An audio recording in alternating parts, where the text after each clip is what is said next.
विद्यार्थ्यांनो, आजच्या भागामध्ये आपण पाहणार आहोत जनविसा. जनविसा म्हणजेच कोणाचा बरं?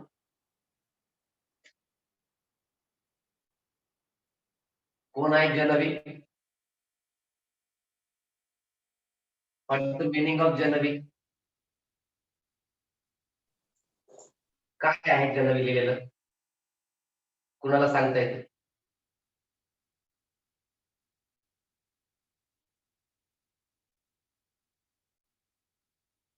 तन्मय, जनवी म्हणजे काय?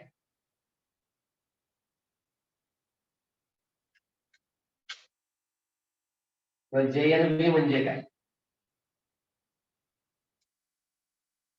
जवाहर नवोदय विद्यालय. एवढा वेळ का लागला मग? जनवी म्हणजे जवाहर नवोदय विद्यालय, त्याला JNV जवाहर नवोदय विद्यालय. जवाहर नवोदय विद्यालय या प्रवेश परीक्षेसाठी जी परीक्षा असते इयत्ता 5वीला आणि 8वीला दोन ठिकाणी दोन वेळेस त्याचा प्रवेश असतो. एक तर विद्यार्थी 5वी पासून 6वीला प्रवेश करतो किंवा 8वी पास होऊन तो 9वीला प्रवेश करतो आणि नंतर काही जागा ज्या रिकाम्या असतात त्या 11वीला भरल्या जातात. अशा पद्धतीने जनविचा प्रवेश. मग या धड्यामध्ये किंवा या विषयामध्ये आपल्याला प्रवेश परीक्षा जेव्हा द्यायची तेव्हा एक आपल्याला अंकगणितामधला एक भाग, तुम्हाला जे 3 विषय आहेत त्याच्यामध्ये मानसिक क्षमता, अंकगणित आणि मराठी, त्यातला एक भाग तो म्हणजे अंदाजीकरण व सरलीकरण. अंदाजीकरणालाच काही पुस्तकांमध्ये व्यंजक अंदाजीकरण असा शब्द आहे. म्हणजे एखादं असं वाटू नये प्रश्न दिलाय आणि दिलेल्या व्यंजकांचे अंदाजीकरण उत्तर किती. व्यंजक आम्हाला कधी आलंच नव्हतं.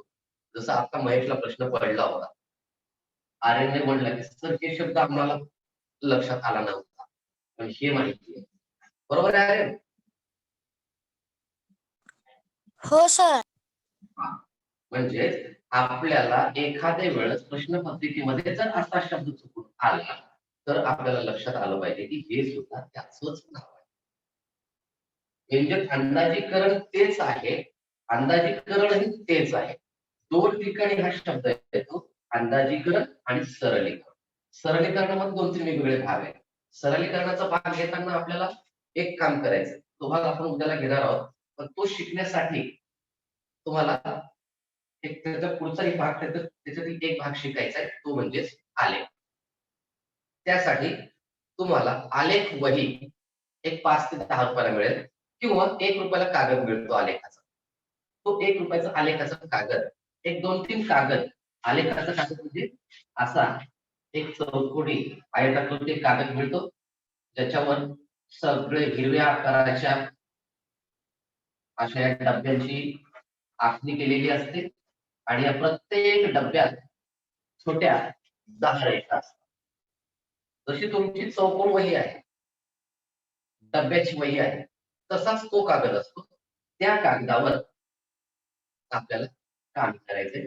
जर समजा सुरुवातीला तुमच्याकडे डब्याची वही प्रत्येकाकडे असेल तर अडचण नाही, आपण पहिला प्रयोग आपण डब्याची वहीवर करूया. नंतर तुम्ही ते काम आलेख कागदावर करा. आलेख आता जर तुम्हाला सोपा वाटला, फार सोपा आहे. सोपा वाटला म्हणजे काय, मला विश्वास आहे, 100% विश्वास तुम्हाला तो सोपा वाटणारच, 100% वाटणार. आलेखामध्ये 2-3 प्रकार आपल्याला त्याच्यामध्ये शिकायचे. एक रेषालेख, 2 स्तंभालेख, 3 जोड स्तंभालेख, असे त्याचे प्रकार आहेत, ते आपण पाहणार. पण त्यासाठी मात्र आपल्याला तुम्हाला सोबत घेऊन बसावं लागणार आहे पेन्सिल, सोबत घेऊन बसावी लागणार आहे तुम्हाला स्केल आणि कागद. आता नुसता कागद सर तुम्ही म्हणले नुसता कागद, पण मी कागदाखाली पॅड घेतलाच नाही सर. आता मी रेषा मारायला फाटून चाललाय, ती वेळ येऊ नये. तुम्हाला कागदावर लिहायचं काम आहे म्हणजे तुमच्या सोबत पॅड नाही सर, तुम्ही यादीमध्ये सांगितलंच नव्हतं पॅड म्हणून मी एवढंच केलं. आणि आता मी पॅड शोधायला गेलो, अर्धा घंटा त्याच्यातच गेलो. ते आहे ना गाणं, घड्याळाचं गाणं आहे ना, 1 तास त्याच्यात निघून गेला, मी नाही अभ्यास केला. घड्याळात वाजले 2, आईचा आला फोन, बोलण्यात 1 तास गेला, मी नाही अभ्यास केला. तसं जे गीत आहे तसं होऊ नये. गीत गीताच्या ठिकाणी. पण इथं तसं नको. इथं मला काय काय साहित्य लागतंय, एवढं साहित्य मला पाहिजे, एवढं मी घेणार आणि कामाला सुरुवात करणार. पण हे नंतरचा भाग. फक्त सुरुवातीलाच आपल्या डोक्यामध्ये इतर काही भरणे आली, उद्याचं तुम्हाला अगोदर सांगितलं की तुम्हाला काय लक्षात ठेवायचं किंवा उद्याला काय भाग घ्यायचा आहे आणि तुम्हाला काय साहित्य लागतं. कदाचित पुन्हा जर मी विसरून गेलो तर सांगता येत नाही. विषय पुढे वाढत गेला की आपण एखादं विस्मरतो. आता इथं व्यंजन अंदाजे. अंदाजीकरणामध्ये जसं आता महेशनं सांगितलं की या 5चं फार महत्व आहे. कदाचित 5 इतरांपेक्षा इकडची संख्या लहान, 5 मोठा असू शकतो. एखाद्या वेळेस इकडे 5 पेक्षा लहान, म्हणजे समजा आपण गृहीत धरूया 4 आणि इकडची संख्या 4 पेक्षा मोठी, अशा दोन्ही पद्धतीचं वेगवेगळं. इथं पहा, 4 पेक्षा मोठी आणि 5 मोठा दोन्ही सारखेच.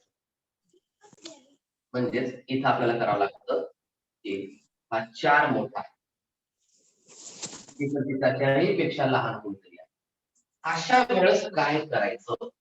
आता इथं पेक्षा लहान पेक्षा मोठा ऐवजी तुम्हाला प्रत्यक्ष उदाहरण मला आठवतंय, मागच्या एक 10-15 दिवसापूर्वी कुणीतरी महेशनच बहुतेक, सर याचा गुणाकार किती येतो असा एक प्रश्न पाठवला होता की ज्याच्यामध्ये 5.5 गुणिले 1.0 अधिक असं काहीतरी होतं.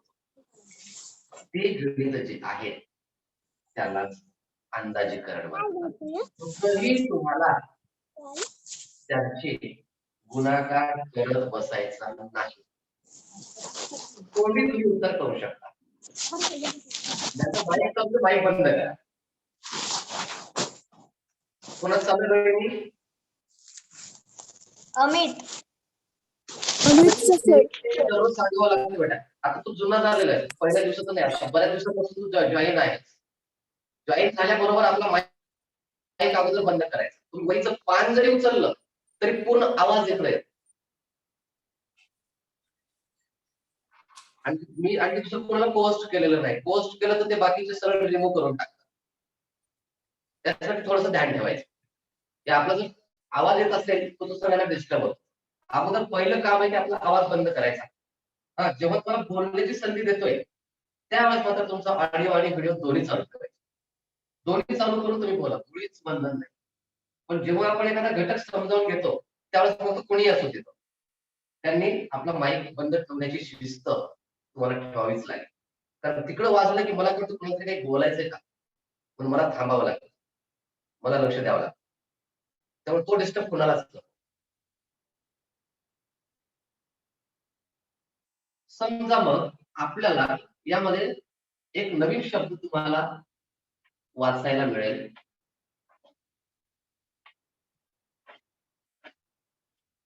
सन्निकट. आता सन्निकट या शब्दाचा अर्थ महेश किंवा आर्य दोघांपैकी कुणाला सांगता येईल? मला माहित आहे सर, सन्निकट्टा म्हणजे जवळच्या. Okay, yes. आता एखाद्याला काय वाटू शकतं माहितीये का? कारण कट म्हणलं, एक तर शर्टचे पॅन्टचे कट असतात वेगवेगळे त्या फॅशन नुसार, आणि दुसरा कट तो आठवतो समजा आपली कटिंगचा कट. हा कोणता कट? बॉबी कट. हा कोणता कट? फलाना कट. मग इथं काय कटिंग करायची की एखाद्या सन्नी देओलचा कट आहे की काय? सन्नी कट म्हणजे सन्नी देओलच्या कटिंग सारखा कट मारा, सन्नी कट करा. सन्नी कट नव्हे, इथं स असा आहे. अधिक निकट. निकट म्हणजे जवळ. निकटचे नातेवाईक म्हणजे जवळचे पाहुणे. स अनुस्वारातला आहे, म्हणजे हा न पुन्हा याच्या जवळ येऊन बसतो म्हणून तो सन्निकट. हे मराठीमध्ये जेव्हा तुम्ही विग्रह हे सगळं शिकाल त्यावेळेस अक्षरांची बेरीज अक्षरांची तोडफोड तुम्हाला शिकायला मिळेल की काय असते अक्षरांची तोडफोड. खूप अक्षर आपला तोडफोड केल्याशिवाय समजून घेता येत नाही.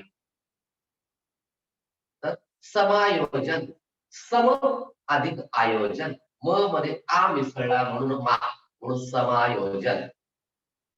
असे काही शब्द तिथून एक शब्द वेगळा करतात. कोणत्याही शब्दाचं जमत नाही आता तुम्ही म्हणाल सर भाकरचं हा अधिक कर नाही. भाकर हा मूळ शब्द आहे. भाकर भाकरच नाही तर कुठेही करू नका. इथं आर्यला बरोबर सांगितलं. सनिकट, सन्निकट म्हणजे जवळचा. आता सन्निकट काय असू शकतं? सन्निकट दशांश असू शकतो, सन्निकट शतांश असू शकतो, सन्निकट शतक असू शकतो. कुठलंही एककापासून कोणत्याही अंकापर्यंत स्थान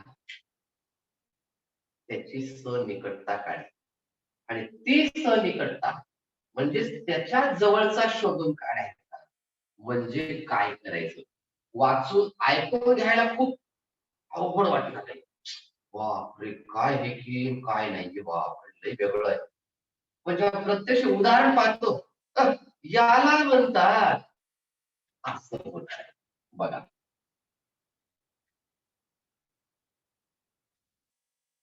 जर 1.5, 2.9, 4.1, 6.4,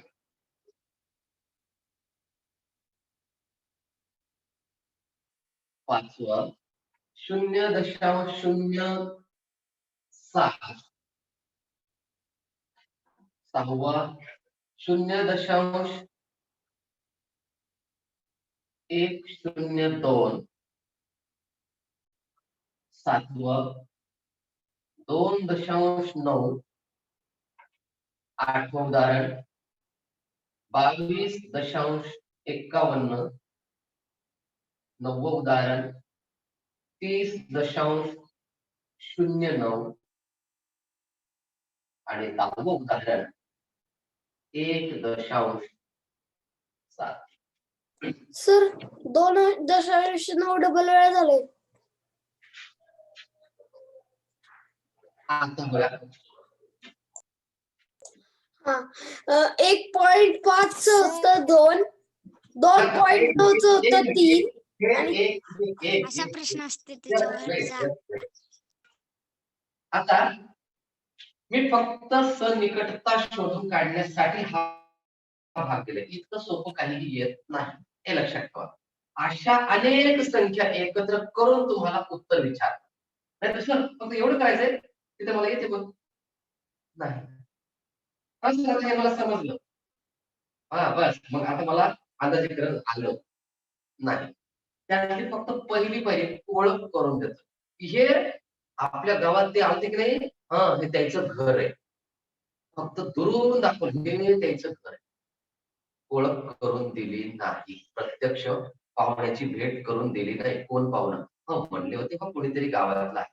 बस असा कोणीतरी आता गावात. आता आपण त्यांच्या घरी जाऊ. एकदा घरी गेलो ओळख वाढेल. नंतर पुन्हा गेला चहा पाणी फराळ आणि मग आपल्याला तेच काय 1.5 काय विचार करायचे एवढं केलंय मी. आता सध्या फक्त तुम्हाला ही कोणती संख्या जी आहे तर पूर्ण रूपात मांडणी एवढं सांगणार आहे. पण परीक्षेमध्ये किंवा पुढील उदाहरणामध्ये आपल्याला नंतर येतं दशांश रूपात, त्याचं शतक रूपात, त्याचं सहस्त्र रूपात काय.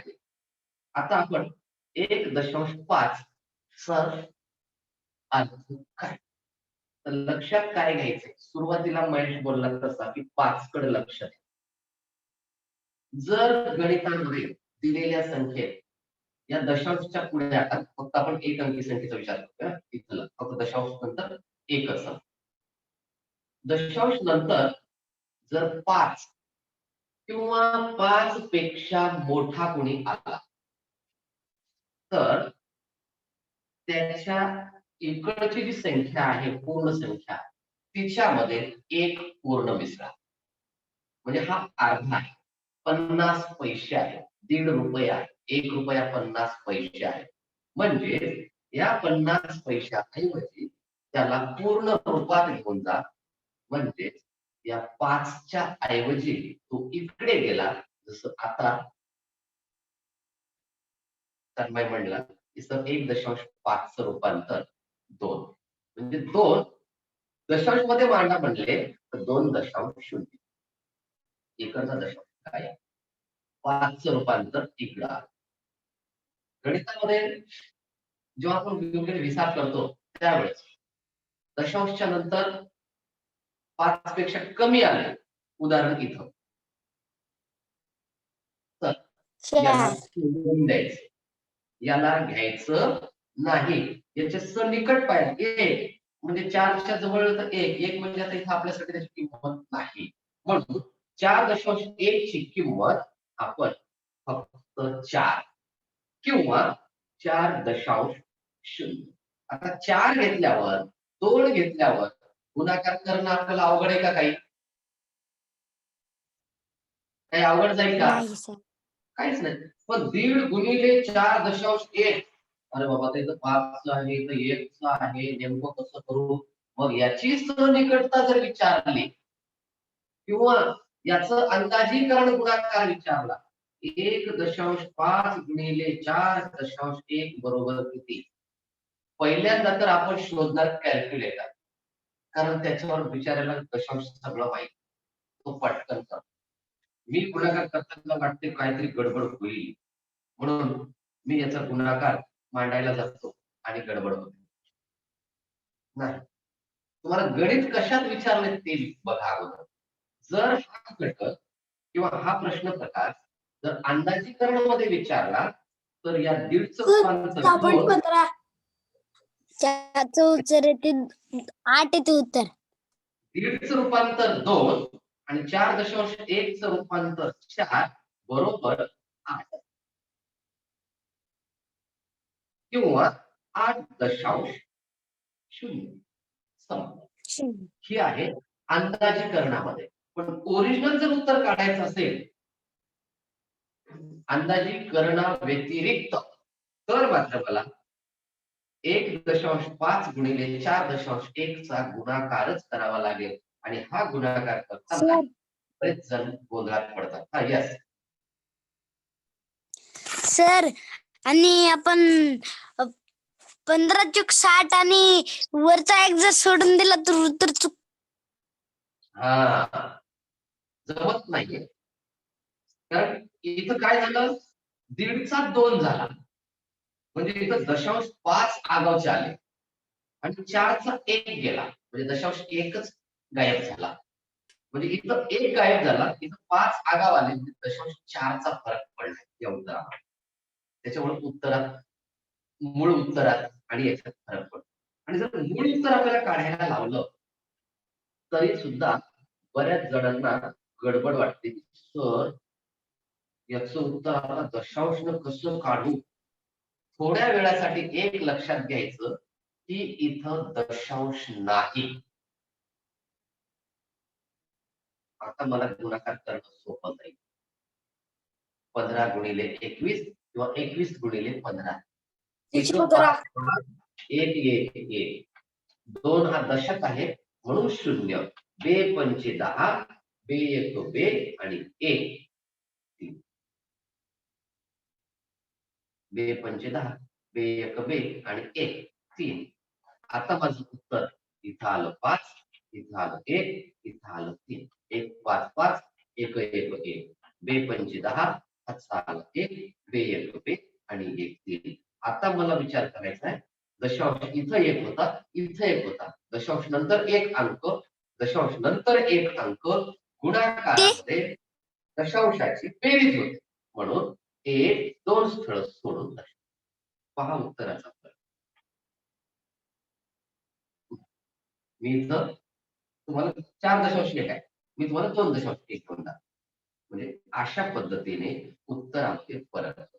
जर इथं आपण 4 घेतलं तर काय होणार, 4 पंचे 20, हातचे आले 2, 4 1 4, 4 आणि 2 6 म्हणजे 5 ला 5, 1 ला 1, 6.15 म्हणजे उत्तरामध्ये जवळपास 1.85 इतका फरक निर्माण झाला. कारण मी जर याच्यामध्ये आता 1.85 मिसळले तर माझ्याकडे 8 पूर्ण होते. पण हे आपल्याला काहीही करायचं नाही. म्हणून फक्त एक लक्षात ठेवा, जेव्हा मला अंदाजीकरणाची उत्तर सोडवायचे फक्त आणि फक्त अंदाजीकरण घटकामध्येच लक्षात ठेवा. सर्वत्र याचा विचार करू नका.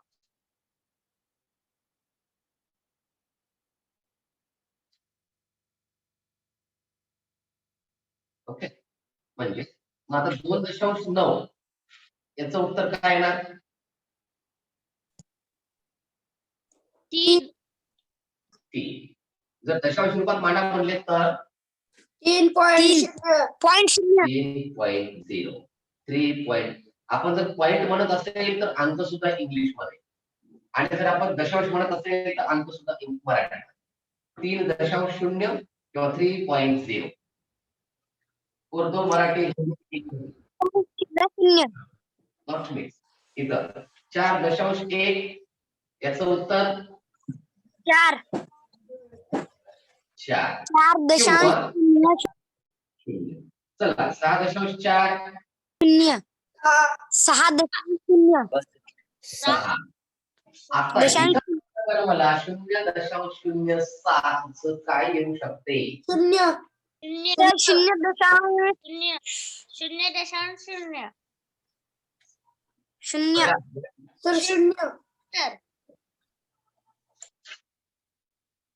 इथं मला आता इकडं तर ऑलरेडी संख्या नाही, बरोबर आहे.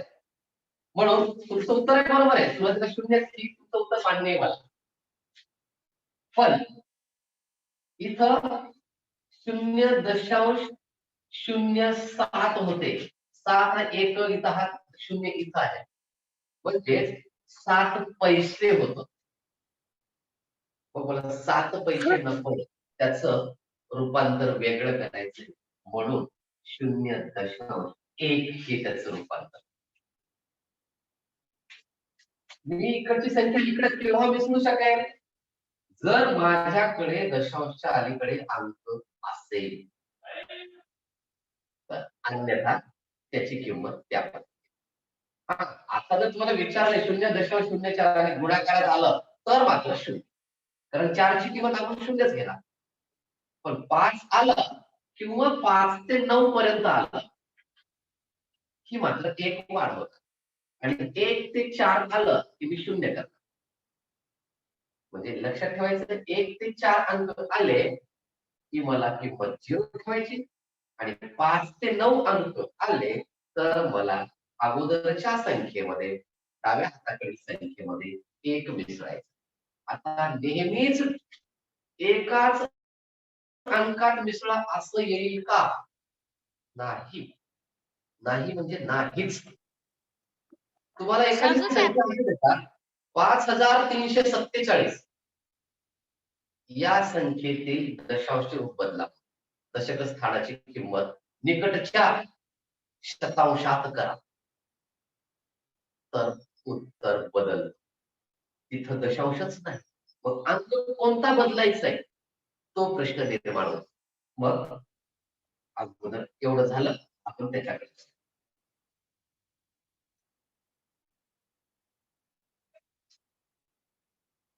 आता 0.102 सर 1 0.1 करेक्ट.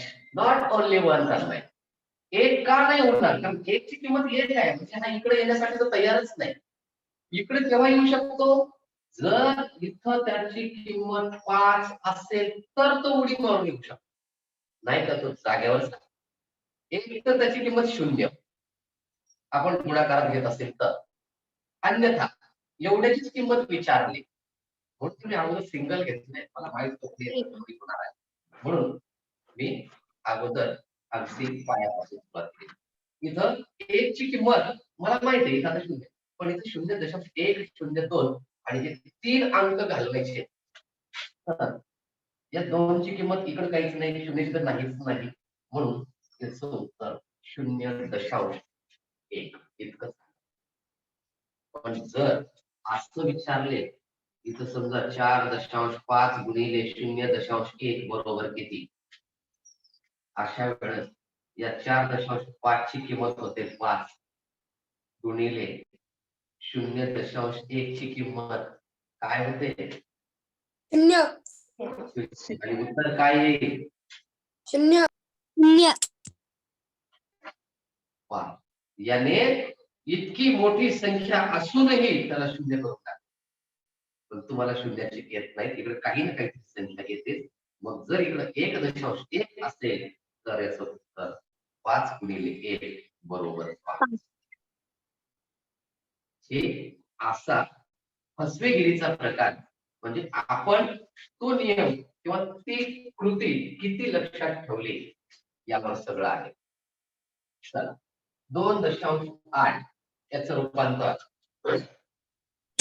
3.0 3.0 किंवा फक्त 3 बरोबर आहे. तर माझ्याकडे 10 रुपये आहे, याचा अर्थ माझ्याकडे 10.00 रुपये आहे. त्याचाच अर्थ माझ्याकडे 10 रुपये 0 पैसे आहेत, म्हणजे माझ्याकडे पैसे चिल्लर नाही. पण मी जर म्हटलं माझ्याकडे 10.5 रुपये आहे, तर याचा अर्थ होतो माझ्याकडे 3 10 रुपये 50 पैसे आहेत. 0.5 रुपये याचाच अर्थ 50 पैसे. तिथं 5 आले म्हणजे 5 रुपये नाही. आणि जर मला म्हणलं नाही मला पूर्णांकात द्या, तर मला 11 रुपये द्या. तर त्याला 11 रुपये दिले असं गृहीत धरावं लागेल. चला नेक्स्ट 22.51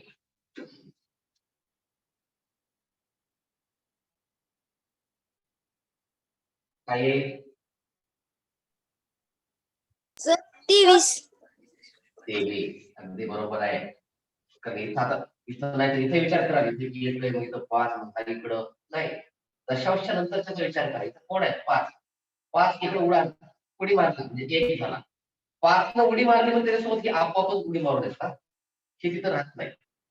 सगळे चिव देतात, एकही इथं राहत नाही. असं नाही की फक्त 5नच उडी मारली बाकीचे राहिले, नाही त्यानं उडी मारली की जसं पतंग वर जातो त्याची शेपूट त्याच्यासोबत जाते, पतंगासोबत शेपूट जाते, तसं इथं 5 इकडे उडी मारली म्हणजे हा 1 सुद्धा त्याच्यासोबत गेला, म्हणजे तो 0 राहिला.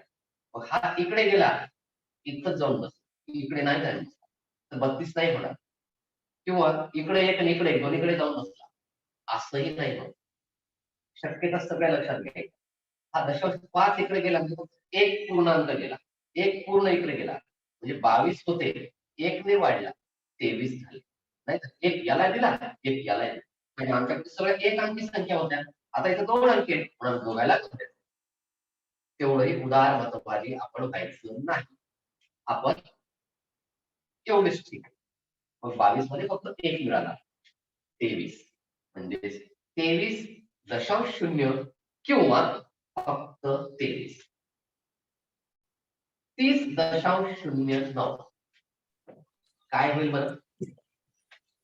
31 सर 31 सर आणखी 30.1 सर, कारण का ते 90 पैसे नाही 9 पैसे आहेत. सर ते 50 पैसे नाहीयेत, तिथे 2 आहेत. 2 हे असले की ते 100 मध्ये पूर्ण होतात. हा ते 50 पाहिजे होते तिथं, मग ते 31 झाले असते आणि ते 50 च्या आत आहेत त्यामुळे 30 झाले. आता इथं 50च्या आत किंवा 50च्या वर हे लक्षात घेताना 30 दशांश सगळं काय करतोय सध्या, दशांशच्या अलीकडच्या संख्येत फरक करतो. मग 30 रुपये 0.9 पैसे म्हणजे फक्त 30 रुपये. इथं 9चा याला देऊ नका, 1 0.9चं रूपांतर आपल्याला याला द्यायचं. इथं ऑलरेडी 0 आहे म्हणजे प्रश्नच मिटला. तो 5 पेक्षा लहान आहे का 5 पेक्षा मोठा आहे बघायचं, आपोआपच कटलं. पण पुढील काही उदाहरणामध्ये लक्षात येईल की मला याला सुद्धा गृहीत धरायचंय. ते कसं ते काही उदाहरणामध्ये तुमच्या ते पण लक्षात येईल. पण इथं मी सध्या बदलतोय दशांशच्या अलीकडची म्हणजे डावीकडची बाजू. पण इथं 0.9 मला याच्यात घ्यायचे 31 होणार नाही गणेश, कारण 0 आहे. कशामुळे 31 होते तेच ते वारंवार प्रत्येक उदाहरणासह सांगतोय मी. दशांशच्या पुढचा अंक 5 किंवा 5 पेक्षा मोठा असेल तरच इकडे 1 वाढतो.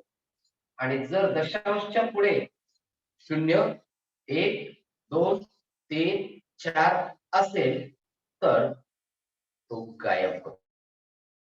त्याचं रूपांतर 0 मध्ये होतं. त्यालाच अंदाजीकरण होतं. आता 1.7चं शेवटचं उदाहरण 2. यस, म्हणजे अंदाजीकरण यस यू आर राईट. अंदाजीकरण मध्ये 1.5चं रूपांतर 2, 2.9चं रूपांतर 3, 4.1चं रूपांतर 4, 6.4चं रूपांतर 6, 0.07चं रूपांतर 0.1. इथं काहीच नाही, इथं काहीच नाही. पण मला जर इकडे घ्यायचंय तर उत्तर 0. तुम्ही उत्तर दिलं 0.102. इथं 102 मला फक्त कुठली संख्या नाही म्हणून मी 1च पाहिलं, म्हणजे याचं सुद्धा उत्तर 0 येणार. 2.8 म्हणजेच रूपांतर 3. 22.51 म्हणजेच त्याचं रूपांतर 23. 30.0109 सुरुवातीला 30.1 हे सुद्धा या नियमाने बरोबर. इथल्या 9 पैसे म्हणजे 10 पैसे, 9चा जवळचा कोण 10 पैसे. पण इकडे आता आपल्याकडे संख्या आहे म्हणून ते 10 पण ठेवत नाही आपण, त्याला पण काढून टाक. म्हणून इथं झाले 30. 1.7 5 पेक्षा मोठा म्हणून झाले 2. आता आपण जाऊयात पूर्ण संख्येकडे आणि पूर्ण संख्येच्या विविध रूपांतराकडे.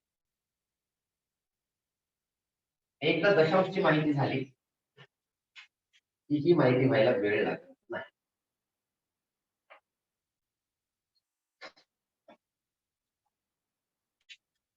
$5,470 नीट आहे. ही संख्या निकटच्या हजारात रूपांतरित करा. सर सांगू उत्तर? हा 5,000. हो सर 5,000 येते. हो सर 5,000. कारण सांगू सर? सर त्याच्या पुढे ती संख्या लिहायची सर, त्याच्या पुढचे सगळे शून्य देऊन टाकायचे. सर हजाराच्या स्थानची संख्या लिहायची सर आणि पूर्ण शून्य देऊन टाकायचे त्याच्या आधी. श्रेया तूच सांग, हळूच सांग, काय कारण कोणी तुला डिस्टर्ब करणार नाही. आता सांग मी काय काय करू ते तू सांग, हळू सांग, आरामात सांग.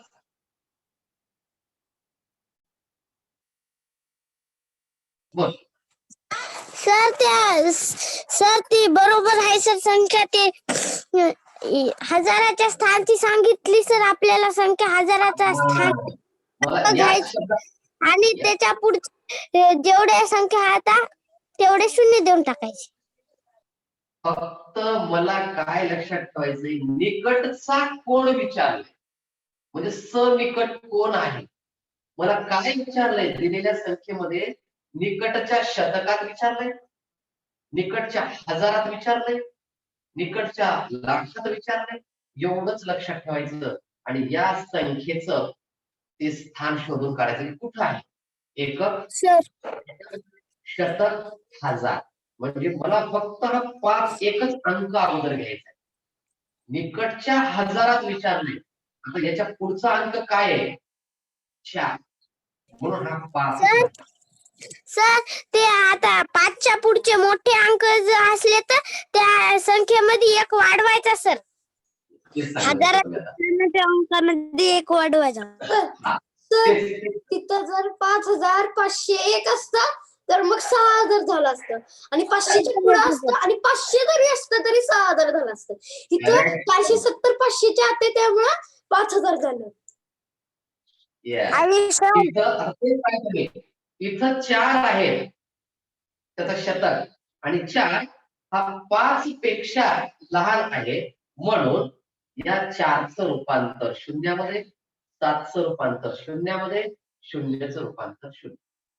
पण हीच संख्या जर बदलून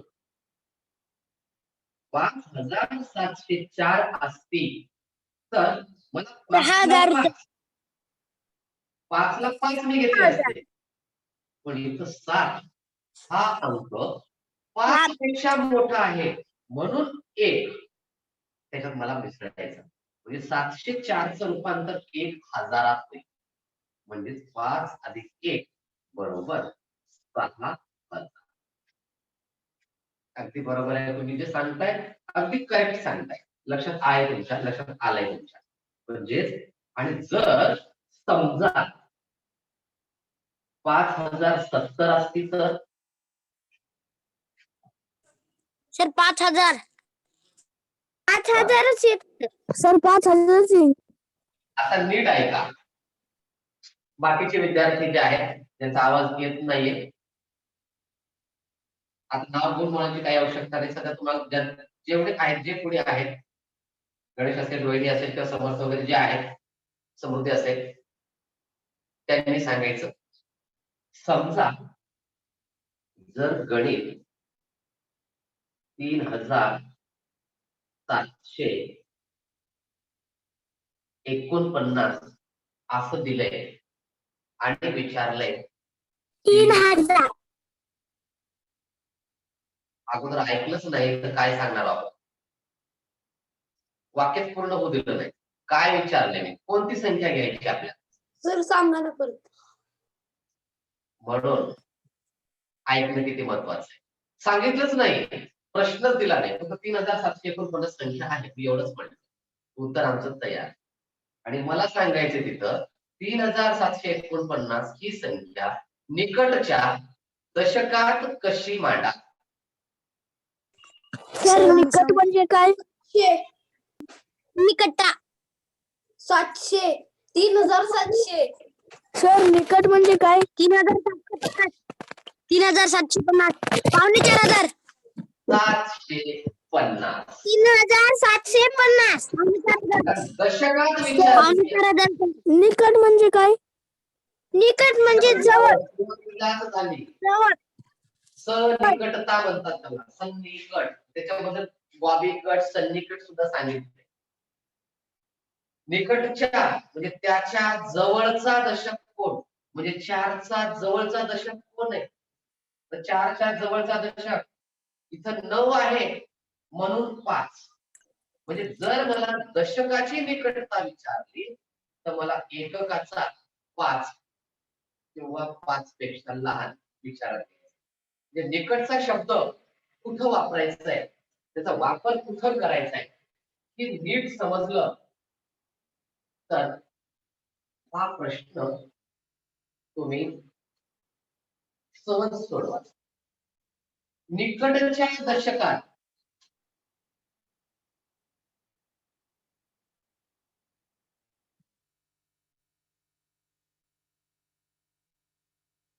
म्हणलं की एककाचा विचार करायचा. एककाचा विचार काय करायचा, तो 1 तर 5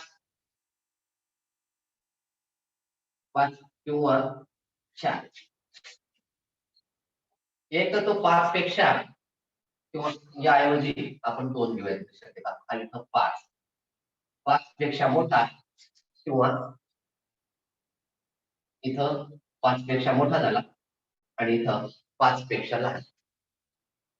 एक तर एकक 5 पेक्षा लहान असावा किंवा एकक 5 पेक्षा मोठा असावा किंवा 5च असावा. या 3 शक्यता फक्त या उदाहरणात असतात. 5 पेक्षा लहान म्हणलं तर तो 0 1 2 3 4 असते. 5 म्हणलं तर फक्त तो 5च असेल आणि पेक्षा मोठा म्हणलं तर तो 6, 7, 8, 9 असेल. एवढेच अंक मला लक्षात घे. मग दशक विचारला तर एककाला विचारा की बाबा रे तू 5 आहेस का? तू 5 पेक्षा लहान आहेस का? तू 5 पेक्षा मोठा आहेस का? तो तुम्हाला उत्तर देईल. मला आता तिकडचं काही घेणं देणं नाहीये. इकडं काय वाढवलंय काय वाढवून ठेवलंय मला याची गरज नाही. मला प्रश्न विचारलाय दशकाचा म्हणून मी फक्त विचार करणार आहे दशकाचा. इथं 4 आहेत. मला 4 स्वतःहून नाही बदलणार. तो आधी शेजाऱ्याला विचारणार. जसं आपल्याला एखादा प्लॉट विकायचा आहे, हे आपला प्लॉट आहे सगळा, इथे आपलाच होता. इथे शेजाऱ्याचा आहे, इथं माझं घर आहे. तो शेजारी अगोदर याला विचारतो, बाबा मला प्लॉट विकायचा आहे, घेतोस का? कसं करावं पहिले मला विचारून टाक. तो याला विचार, कसं याला येतात विचारायचं. तिथं विचारलंय काय? तो 2च प्रश्न विचार. तू 4 पेक्षा 5 पेक्षा लहान आहेस का 5 पेक्षा मोठा आहेस?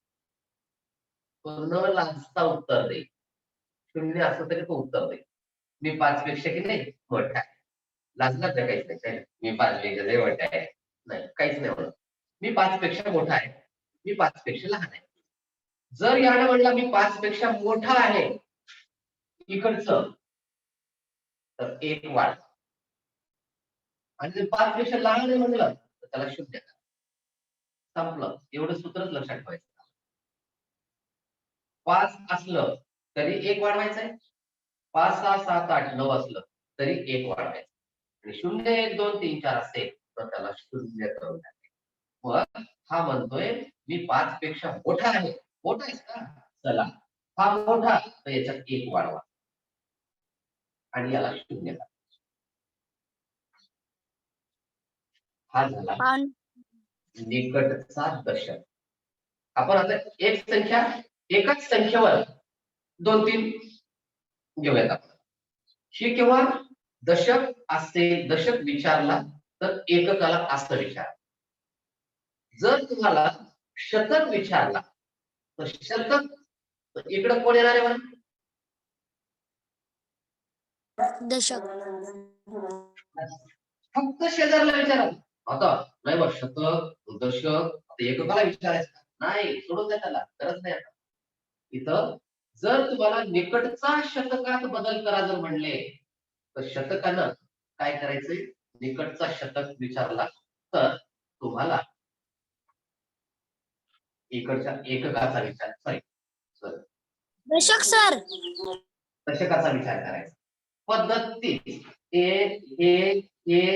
1 ते 4 इथं 6 ते 9 किंवा 5 ते 9 सगळ्यात सोपं 2च घेऊयात आपण. 5 ते 9 असेल तर 1 वाढवा, नसेल तर 0. आता पुन्हा लक्षात ठेवायचं दशकाला जर 0 केलं आपोआप याच्या पुढे जो कोणी आहे एका तो 0च होतो. तो बिचारा या शेजाऱ्यासोबत चालतो. फार शेजाऱ्या इथं विचारलंय 3750 ही संख्या निकटच्या शतकात रूपांतरित करा. आता 3750 काय होईल बरं निकटचा शतक?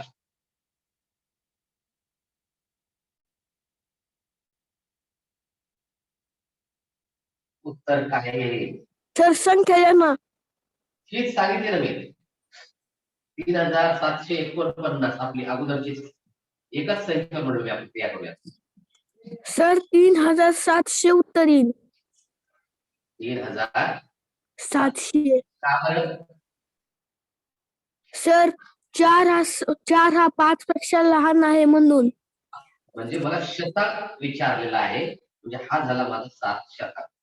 शतकानं फक्त जरा असं कागद गोळा करून त्याच्या दशकाकडे बघायचं. बघितलं अरे इथं लहान आहे 0 संपला. अगोदर 0 याला 0 केलं ते लहान होता. लहान असलं तरी 0च होणार होता. मोठा असला तरी 0 होणार. पण लहान असल्यामुळं क्रिया कोणतीच होणार नाही. अंक ऍज इट इज राहील. पण हीच संख्या जर अशी असती आणि आताही जर उदाहरण शतकाचंच विचारलं असतं तर काय झालं असतं? 3800. का बरं? 3800 सर, का कारण का बरं? दशक हा 7 पेक्षा 9 मोठा आहे. येस, म्हणजे इथं 5 पेक्षा मोठा आहे. दशक 9 हा 5 पेक्षा मोठा आहे म्हणून शतकामध्ये 1 मिसळ आहे. स्थान लक्षात ठेवता. मग इथं 3 ला 3 1 मिनिट अगोदर इथं तर एकक आणि दशक शून्य होणारच आहे. त्यांच्याकडे किती मोठे असले तरी हा 9 5 पेक्षा मोठा म्हणून शतकाला 1 आगाऊचा मिळाला. याच्यात काही बदल जे स्थान विचारले तिथंच बदल करायचा, बाकी कुठेही बदल करायचा नाही. म्हणजे जोड्या कशा पाडायच्या आपल्या? दशक विचारला तर प्रश्न एककला विचारायचा, शतक विचारलं तर प्रश्न दशकाला विचारायचा, लाख विचारलं तर प्रश्न 10,000 ला विचारायचा, 1000 विचारला तर प्रश्न शतकाला विचारायचा. दशांश मध्ये दशांश, शतांश, सहस्त्रांश असतात. अंश त्याचं नाव अंश मध्ये येतं आणि इथं क क क येतं, एकक दशक शतक अशा पद्धतीने.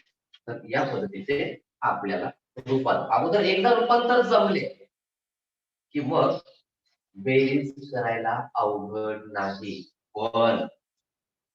पण मी पुन्हा पुन्हा सांगतोय का अंदाजीकरण धड्यापुरतच लक्षात ठेवा, नाही तर गडबड काय होईल बघा.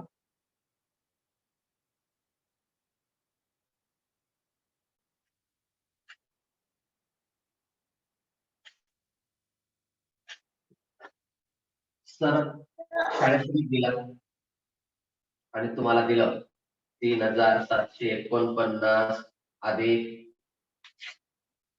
2120 बरोबर किती असं दिले.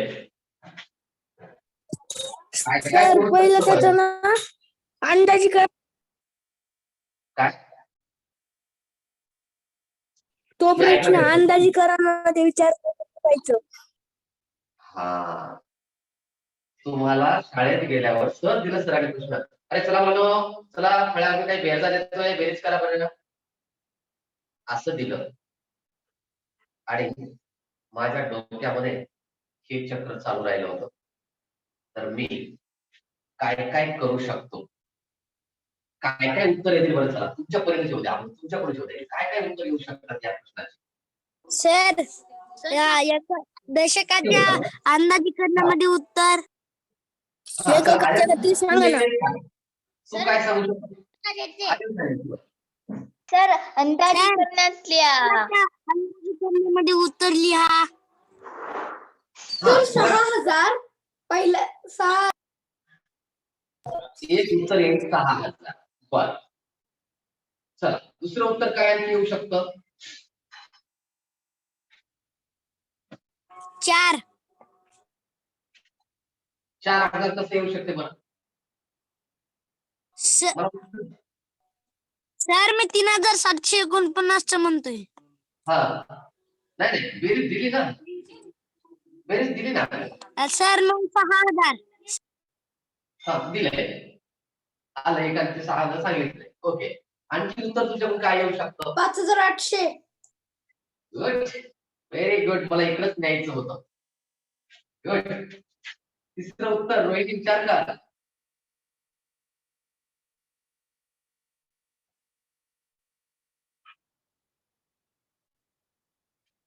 सर हा सर 5869. बर, 5869. चला ओके, चला आणखी चौथा पर्याय काय येऊ शकतो?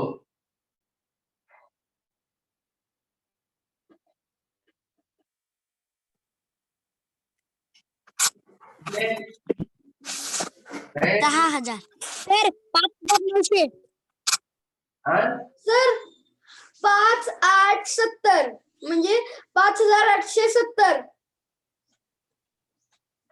ओके, चला आणखी काय येऊ शकतं? विचार करायला लागला तुम्ही. Good, very good, congrats. 5,900. 5,900. चलू द्या. आणखी एक सांगा, नंतर मी सुरू करतो. सर आता 6,000 केल्याने डबल येते. 6,000. 5,500. वहीवर लिहायला सुरुवात करा म्हणजे जमेल.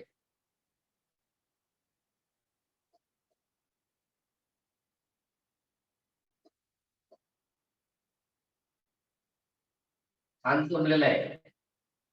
माझ्या सगळ्या शक्यता इथे पूर्ण झालेल्या आहेत. चला आता आपण एकेका उत्तराकडे जाऊया. पहिल्यांदा आर्यन 6,000 कसे सांग. तू काय केलं? सर मी सांगू? आर्यननं पहिली संख्या सांगितली किंवा तन्मयने सर मी सांगू का? सांगितली. सर मी सांगितली 6. मी सांगतो. सर 3,749 हजारामध्ये एक मिनिट. हजारामध्ये निकटता. एक मिनिट. समृद्धीचा मला आवाज आल्यासारखं वाटतंय. समृद्धी होतीस का तू?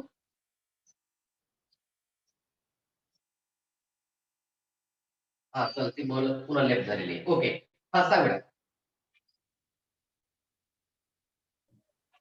सर 3,749 चा हजारामध्ये निकटता 4,000 आणि 2,120 चा निकटता 2,000 4,000 अधिक 2,000 बरोबर 6,000.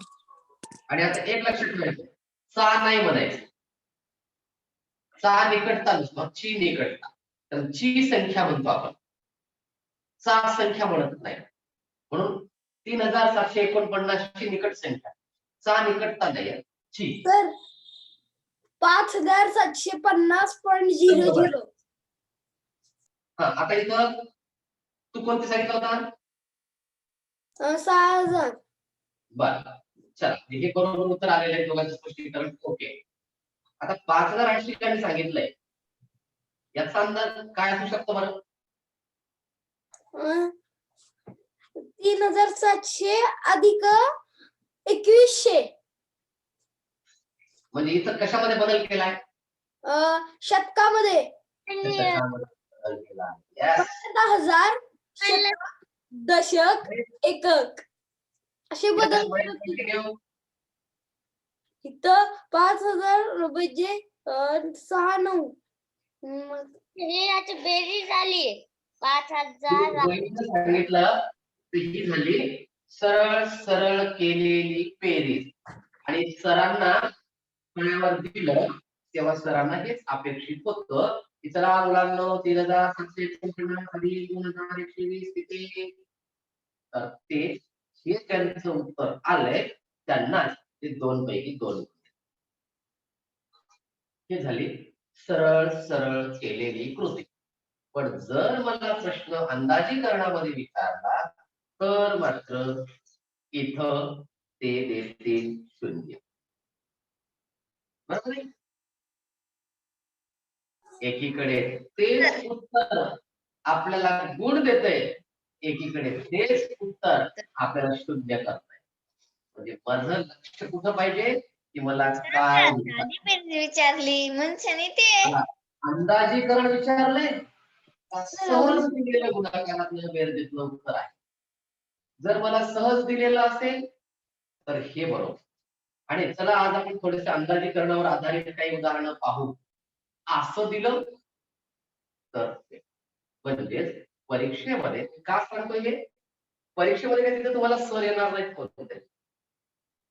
आणि आपण वरच गुणाकार किंवा काय विचारले ते पाहत नाही, खाली बघतो काय गणित दिलंय 0.5 गुणिले 2.3 गुणिले 10.7 अधिक 3.0 वजा 7.8.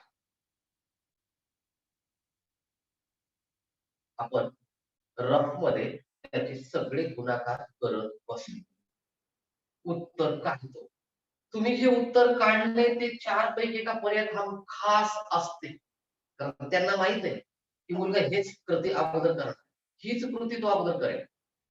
आणि तुम्हाला वाटतं वा मी काढलेलं उत्तर 0.3475 आहे, वा वा आला माझं उत्तर बरोबर 100% बरोबर असं वाटतं. पेपर सोडवलं होतं, घरी येतात शाळेतले सर किंवा कोणतेही तपासतात, पाहतात, अरे हा याचं काय झालं छान, कसं हे बघ याचे गुणाकार केलं, एका पाठीमागे असं केलं तसं केलं. अरे पण मग प्रश्न काय विचारला होता, खालील संख्येचा गुणाकार करून कशामध्ये, अंदाजीकरणातून गुणाकार किती येईल, अंदाजे गुणाकार किती हे वाचलंच नाही. अंदाजे भागाकार किती वाचलंच नाही. वरचा अंदाजे शब्द वाचला नाही, नावच अंदाज. हा ढग आहे म्हणजे पाऊस येईल, हा झाला अंदाज.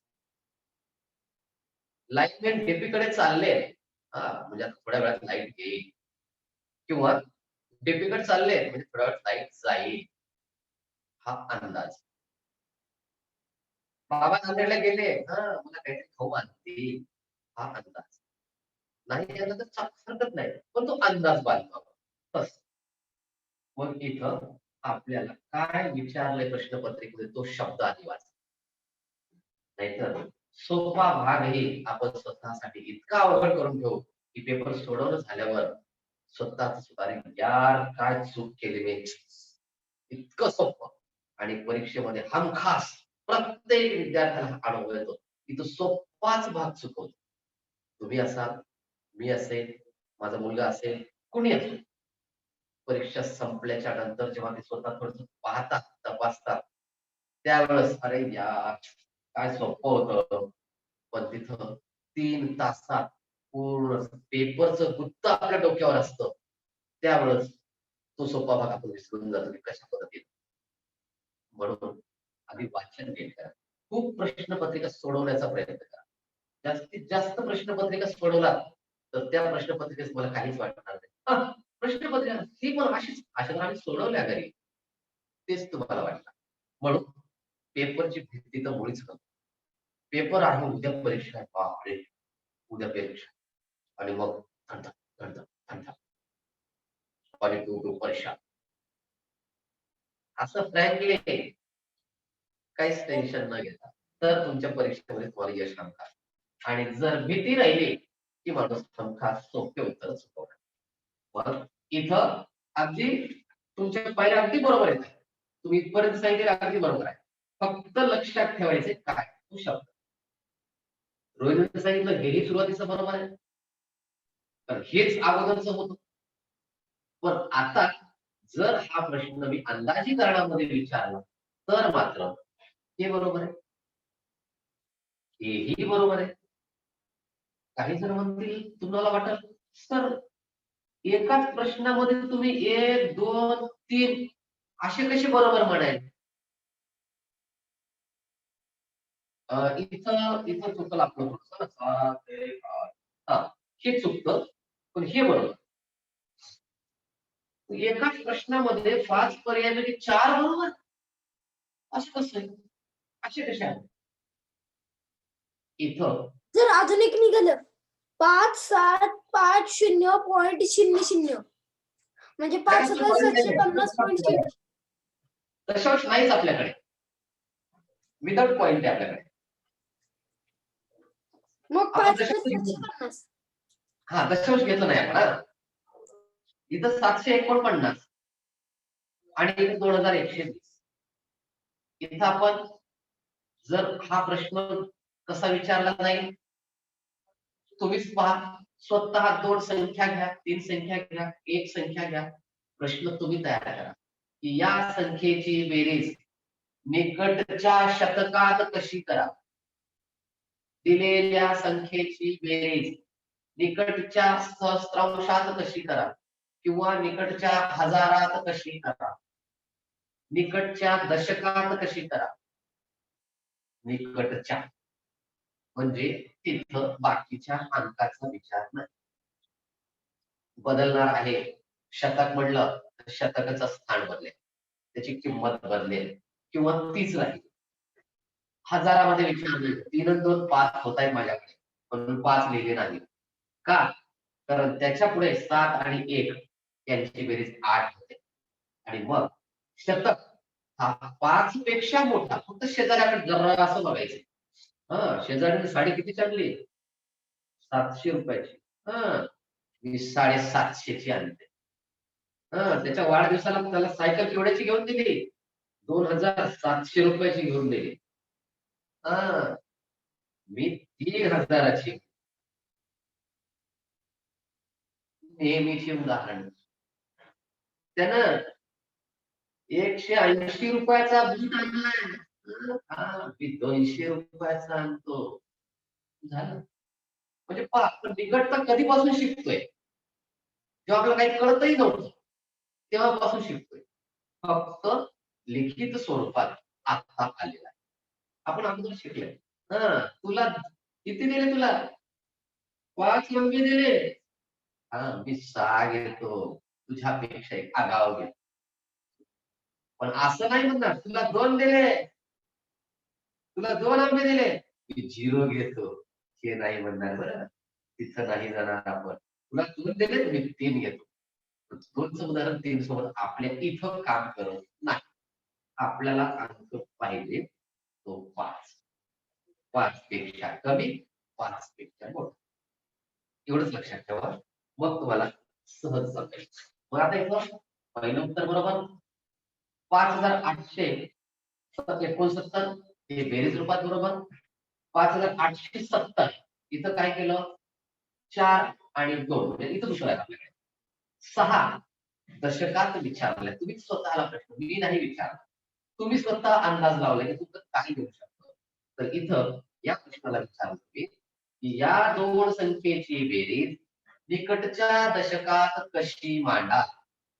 तर निकटचा दशक म्हणजे माझ्याकडे 69 आहे. तर दशक कोणता जवळचा आहे? 69 ला म्हणजे 6 ला दशक 70 म्हणजे 7 हा जवळचा आहे. म्हणजे 69 पासून 70 हे जवळचे आहे. आता हे निकटता वगैरे हे शब्द तुम्हाला जे वाटतात हे नेमकं काय आहे ते थोडं एका संख्येने स्पष्ट.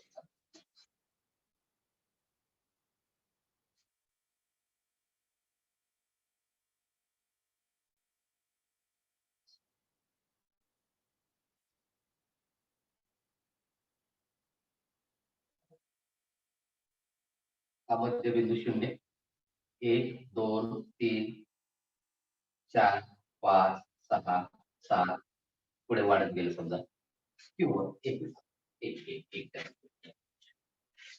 इथूनच गेला 1 2 3 4 5 6 7 8 9 अशा घेतलेल्या आहेत.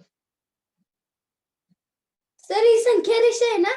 नाही, ही संख्या रेषा म्हणतात. संख्या रेषा म्हणजे की 0 आला पाहिजे, 0.0 आला पाहिजे, ऋण आणि धन आलं पाहिजे. आता संख्या रेषा मला कशी मांडायची? मला संख्या रेषा मांडायची अशी. मला गृहीत करायचंय 5. संपलं. 5च्या डावीकडे जे येत आहे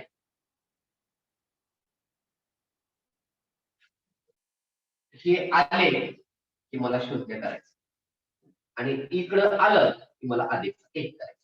संपलं. इथंच उत्तर सगळं लपलं.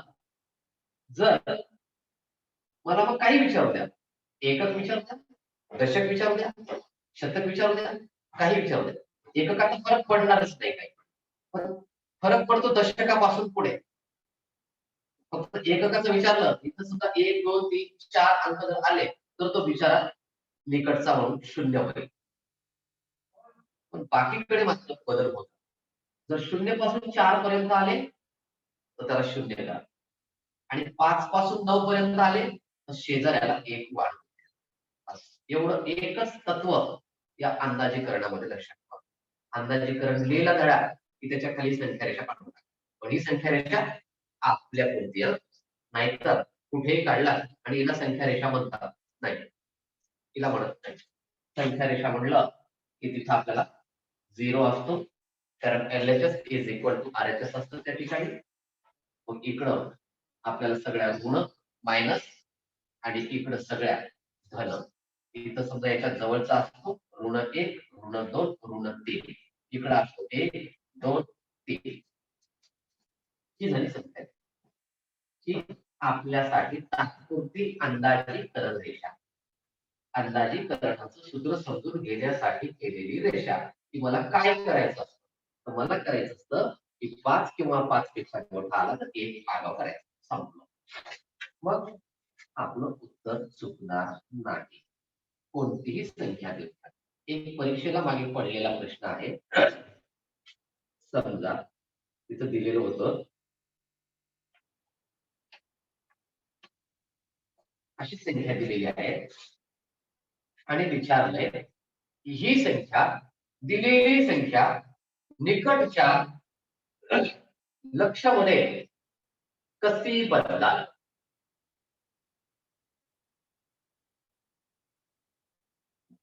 हो सर. सर 7 लक्ष. यस.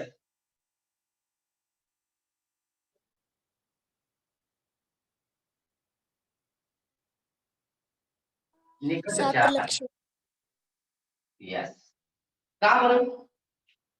सर सर सातच्या आधी 4 ते 5च्या आधी 10,000चा अंक 10,000चा अंक 5 पेक्षा लहान आहे म्हणून सर्व शून्य. आता इथं दशक नाही, म्हणजे त्याच्या शेजारचा अंक, कारण दशक फक्त इथंच आहे. बरोबर आहे? दशक नाही सर, 10,000 म्हणलो मी. 10 दशक सहस्त्रचा अंक एक, फक्त आपल्याला एक माहित झालं पाहिजे. 6 अंक आले म्हणजे ती लाखाची संख्या, 7 आले की 10 लाखाची संख्या, 8 आले कोटीची संख्या, 9 आले की दशकोटीची संख्या. अशा पद्धतीने आपल्याला माहित झालं 7 अंक आहेत म्हणजे लाखाची संख्या. 7. इकडं काही बघायचं नाही. मला प्रश्न विचारलाय निकटच्या लक्षमध्ये कशी बदला, निकटच्या लाखात कशी रूपांतरित करा. एकक, दशक, शतक, हजार, 10,000, लक्ष मला माहित आहे 7 लाख आहे. म्हणजे 7 ला म्हणायचंय जरा डोळे तिरपे करून याच्याकडे बघ, तुझ्या शेजारी कोण आहे. तो विचार केला 4, हे तर 5 पेक्षा लहान आहे, चल लिला उडवून. नुसता 4 उडून जात नाही, तो सगळ्या शेजाऱ्याला असाच उडून लावतो आणि तो तसाच राहतो. गॅस मय बडा. म्हणजे निकटचा लाख म्हणजे 7 लाख. पण जर समजा तुम्हाला संख्या दिली अशी,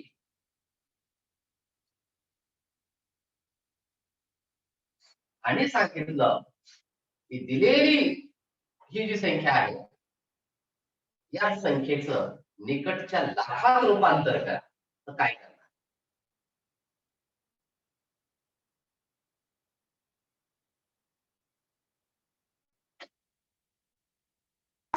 सर तिथं 10,000 पर्यंतच अंक येतं. नाही, पण विचारलं परीक्षेला तुम्हाला की ही संख्या निकटच्या लाखात रूपांतरित करा. सर नाही 6 लाखात द्यायचं, पुढे 0 द्यायचे. सर बर, ह्याची 60,992 ची सन्निकटता काढायची आणि त्याला गुणिले 2 करायचे. बर. आणखी का बरं गुणिले 2 करायचं? सर प्रश्न चुकत नाही, तर तो प्रश्न चुकीचा येईल. पण समजा ना तुम्ही की समजा असा प्रश्न आला, 5 अंकी संख्या तुम्हाला विचारली आणि निकटच्या लाखात रूपांतर करा म्हणले, तर काय होणार?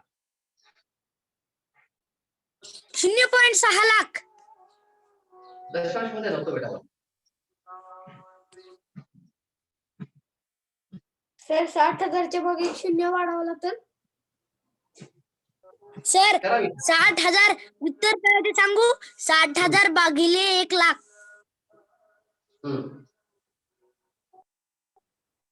उत्तर दे.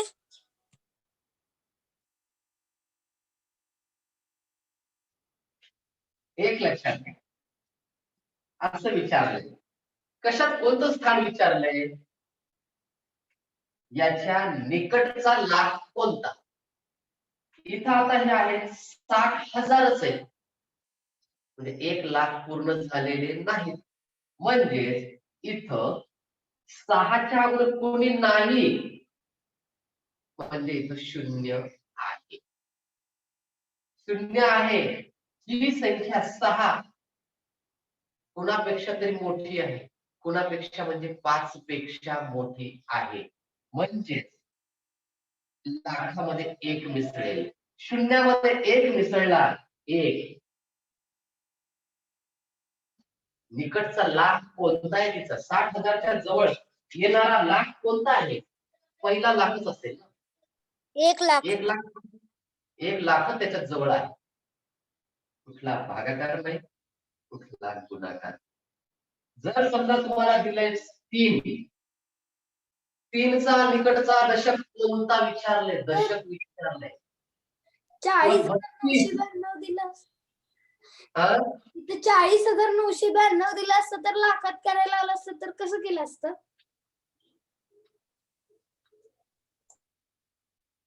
कारण लाखात विचारलंय. 4 हा लहान आहे, त्याचा लाख होऊ शकत नाही, म्हणून तो 0.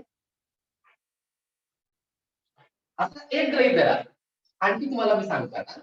आता तुम्ही असं कसं, ते कसं, ते असं.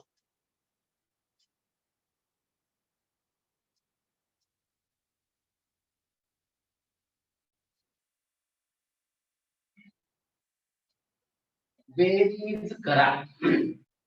अंदाजे करण्यामध्ये आता साधी बेरीज नाहीये, त्याच्यामुळे आता दुसरे उत्तर येण्याचा प्रश्न येत नाही.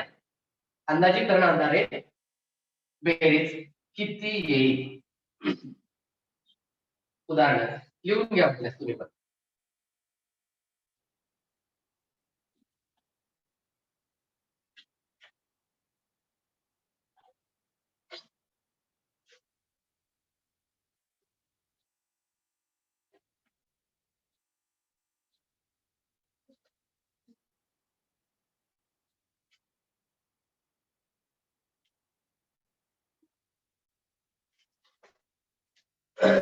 बेरीज करायची आणि अंदाजीकरणामध्ये येणारं उत्तर तुम्हाला इथं विचारलं. आता बेरीज करा, येणारे उत्तर अंदाजीकरण लाखामध्ये मांडा.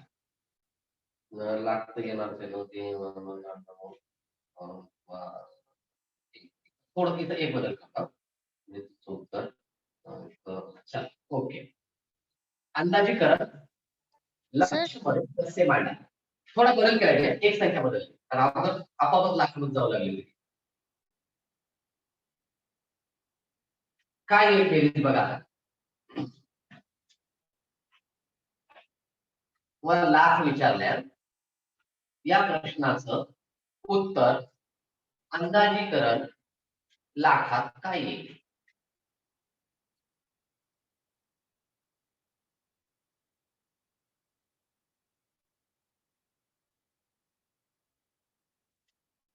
काय सर? अंदाजीकरण लाखामध्ये या संख्येचं उत्तर काय आहे? सर 8 लाख. काय? 8 लाख. संख्या बरोबर लिहून घेतलास का? संख्या आहे आपल्याकडे 38,290, 22,000, 13,999. मला विचारले लाखाचं उत्तर. सर 9 लाख. बघा, हा बघूया. लाखाचं विचारलंय तर मी शेवटचा अंक पाहणार, कारण दशक सहस्त्रच्या नंतर लक्ष. 3, 2, 5 आणि 1, 6. इथं 2, हे 2 आणि हा 1 यांची बेरीज केली तर उत्तर आलं 6. पूर्ण बेरीज जरी केली तर मला लाखातलं विचारलं, पण समजा मला अगोदर 1,00,000. दशकात 1000 मध्ये विचारलं असतं तर 1000च्या किमती काय झाल्या असत्या? तर 74,000. हा बेटा 74,000. 1000 मध्ये विचारले असले तर 74,000. 1000 मध्ये विचारलं असतं तर काय केलं असतं? एक एक बाईक. सर 1000 मध्ये जर विचारलं असलं तर शतकचा अंक बघायचा आणि ते जर 5 पेक्षा जर आता इथं काय त्याचं उत्तर येते 38,000. 38,000. कारण पुढे 2 आहे. इथं 22,000चं उत्तर 22,000 सर. बदलणार नाही. तर तो ऑलरेडी हजारामध्ये पूर्ण आहे. आणि तिकडं 14,000. 22,000. 13 9 आहे, म्हणजेच 9चं रूपांतर 1 मध्ये वाढलं 14,000. सगळी बेरीज केली म्हणजे सगळी हजारची सगळी 3 शून्य 14. आली. हातचा गेला 1. 2 3 4 14. हातचा गेला 1. 4 आणि 3 6 7 74,000. हे झालं मी हजाराची किंमत केली म्हणून. आता ते मला म्हणले 10,000ची किंमत काढा. 10,000ची किंमत काढल्याशिवाय मला लाखाकडे जाता येणार नाही. म्हणून 10 लाखाची किंमत 10,000ची किंमत मला काढायची. तर इथं याची किंमत काय होईल? आता या अंकाची किंमत काय होईल? पहा, एक एक स्थान पाहतोय. हे झालं स्थान 1000चं. सर या 3ची स्थानिक किंमत 3चं हे होईल ती 40,000. बरोबर, म्हणजे हा होईल 40,000. ओके, याचं 20,000. 22चे काय होतील? म्हणजे मला 10,000चा विचारलंय, माझ्याकडे 04 आले पाहिजे. 1000चा विचारलं, 20. माझ्याकडे 03 आले पाहिजे. आणि इथं 12,000. बघा काय येईल? 14. 12,000. 10,000 मध्ये रूपांतर करायचंय. तुम्ही म्हणताय समजा 12, शून्य किती आले? 3. शून्य किती पाहिजे? 4. मग 1,20,000. याचे 13,000चे 1,20,000 करायचे का? म्हणून तर मला माहित आहे कुठं ना कुठं तरी आपण गडबड करणार आहोत. मग एक हा 10,000च्या जवळचा आहे, त्याच्या बाजूला फक्त बाजूला कानोडा करून पाहायचंय, असं कानोसा घ्यायचंय. म्हणजे 3 हा लहान आहे, म्हणजे आपोआपच तो शून्यात रूपांतर होईल. पहा, झालेला बालक गडबड करतोय की नाही आपण, म्हणून घाई कमी करा. इथं 13 आहे, 1चं रूपांतर तर 1च राहणार, पण इथं 3 आहे म्हणून तो 1 कायम राहणार. जर इथं 14 असतं तरी 1च राहिला असतं, पण इथं 15 आलं असतं तर मात्र 16. 2 झाला असतं, 16 नाही. ध्यानात ठेवा. आणि तुम्हाला हे 10,000चे अंकच तुमच्यासाठी घातक ठरणार आहे. तिथं 10,000 10 लक्ष हे जे आहेत, इथं आपण पटकन या जोडीचा एकत्र विचार नाही करायचा. या उदाहरणामध्ये एकाचाच विचार करायचा. येणारे सगळे शून्य सारखेच आले पाहिजे. वरती 3, सगळ्या संख्येला 3च. वरती 4, सगळ्यांना 4च. तर जमेल. आता इथं 4 आणि 2 6, 6 आणि 1 7, 70,000 झाले. इथं 74,000 झाले. म्हणजे इथं विचार काय केला? 10,000चा विचार केला. इथं 1000चा विचार केला. एकच गणित घ्या आणि तुम्ही 4-5 पद्धतीने त्याला सोडवा. आता तिसरा विचार करा. 1000 झाले, 10,000 झाले. मी आता शतकाचं स्थान बदलतो. 5 अंकी संख्या घेतली तर 4 गणित करू शकता, तसं तर 5 करू शकता, कारण एक मूळ बेरीज. दशकचा घेतला, वेगळं उत्तर येणार. शतकचा घेतला, वेगळं उत्तर येणार. आता जाऊयात आपण एका उदाहरणात सगळेच उदाहरण तुम्हाला होऊन जातील. आता आपण विचार करूयात की मला गणित करायचंय ते शतक स्थानानुसार. तर काय बदल होईल? 38,290 म्हणजेच किती शतकात रूपांतर होईल? 38,300. म्हणजे याचा रूपांतर करणे म्हणजे काय? या गणिताला किंवा या संख्येला शतकात रूपांतर करायचंय. म्हणजे मला समजा तन्मयला 38,290 द्यायचे, तर माझ्याकडे दुसरी नोटच नाही, मी फक्त 100च्याच नोटा देणार. नंतर तो मला परत दे, ती गोष्ट वेगळी. मग मला 38,290 त्याला द्यायचे, म्हणजे मी त्याला 38,300 रुपये दे. कारण 290 हे 300च्या जवळची आहे, त्याला सुटे द्यायला सोपे जाते.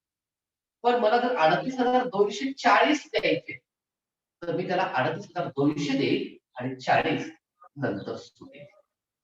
हो सर. व्यवहारात लावणार. तुम्ही पण दुकानदाराकडे जा, तुम्ही 21 रुपयाचं सामान घ्या आणि तुम्ही त्याला 30 रुपये द्या, तो तुम्हाला म्हणतो 10ची मग तुम्हाला परत करतो, 1 रुपया चिल्लर देतो. आणि तीच वस्तू जर 25 रुपयाची असेल तर तुमचे 30 रुपये घेतो आणि तुम्हाला 5 रुपये परत देतो. साधं उदाहरण. नेहमीच 5 पेक्षा कमी असेल तर तुम्हाला तुझा चिल्लर आण, 5 किंवा 5 पेक्षा मोठी असेल तर तो 2 रुपये 3 रुपये परत देतो. हेच आहे अंदाजीकरणाचं वास्तव रूप, जे नेहमी व्यवहारात आपण शिकतो. तिथं अंदाज नाही, तिथं कम्प्लिटली 5 रुपयाला 5 रुपये परत देणार. जर 6 असेल वस्तूची किंमत, तुम्ही 10 दिले तर तो 4च परत देणार. तुम्ही 10 रुपये घेऊन जा, 2 रुपयाचे चॉकलेट मागा, 8 रुपये परत देणं त्याला जीवावर जातो. तो सांगतो जा चिल्लर घेऊन ये, मग जाऊ. तेच आहे इथं. आता इथं शतकात रूपांतर करायचंय, म्हणजे मला आता इकडचे कोणतेच अंक पाहायचे नाहीत, मला फक्त पाहायचं शतक आणि त्याचा शेजारी, दोघांकडेच लक्ष द्यायचं.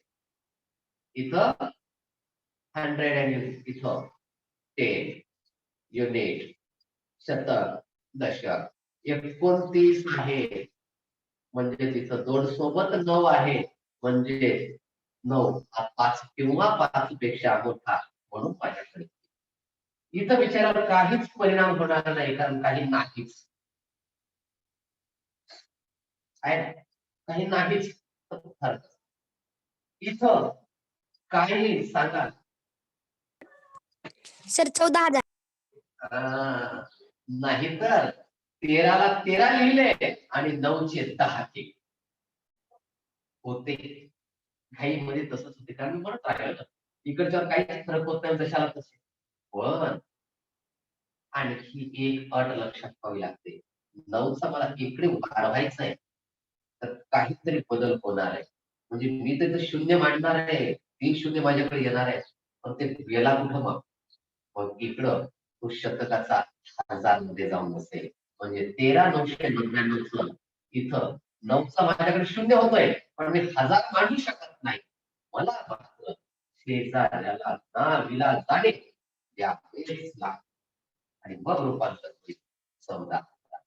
आणि आता बेरीज केली असे 0 0 3 8 2 10 4 14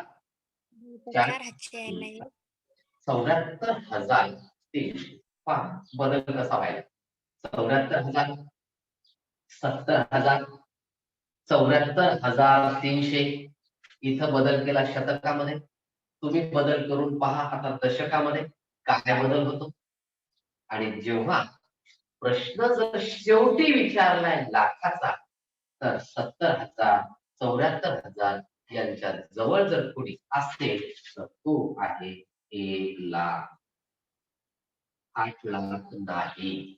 7 मध्ये 1 मिसळू नका, हा लाखाचा नाही. याच्यामध्ये लाखाचं स्थान आहे 0. 0,74,000. मग या शून्यामध्ये मला 1, कारण 7 आहे म्हणून मला 1 मिसळायचं. आणि बघ 7 आणि 1 8 नाही, 0 अधिक 1 बरोबर 1. म्हणजे मला 74,000 द्यायचे. याचा अर्थ मला लाखाची तयारी ठेवायची. 1 लाख द्यायचे, 26,000 परत घ्यायचे. अशा याला म्हणतात अंदाजीकरणाचं रूपांतर. नक्कीच जमेल. कोणत्याही 3 अंकी संख्या घ्या, 3-4 पद्धती करा. शेवटच्या अंकापासून दशकापर्यंत जा. तुझं दशकातलं रूप काय, तुझं हजारातलं रूप काय, तुझं शतकातलं रूप काय, कशा पद्धतीने बदल करता येतात स्वतः करा. जोपर्यंत आपण स्वतः अशा काही पद्धती वेगवेगळ्या करून पाहत नाही, आणि तुम्हाला मी परीक्षेमध्ये शक्यतो हा भाग विचारणार नाही तुम्हाला, किंवा 5वीला तर नाही. पण नावच अंदाजीकरण आहे. मग जर असा जर अंदाज लावायला लावला तर काय? तुम्हाला सुरुवातीला न सांगता येण्यामागचं कारणच ते झालं की हा भाग कोणत्याही प्रश्नपत्रिकेत नव्हता, पुस्तकात नव्हता, माझ्या कधी वाचण्यात आला नव्हता, म्हणून मी ऐकलं आणि म्हणून विस्ताराचं 8 लाख केले. होऊ शकतं, हरकत नाही. पण हा माझ्याकडे 7 हा दशसहस्त्र आहे.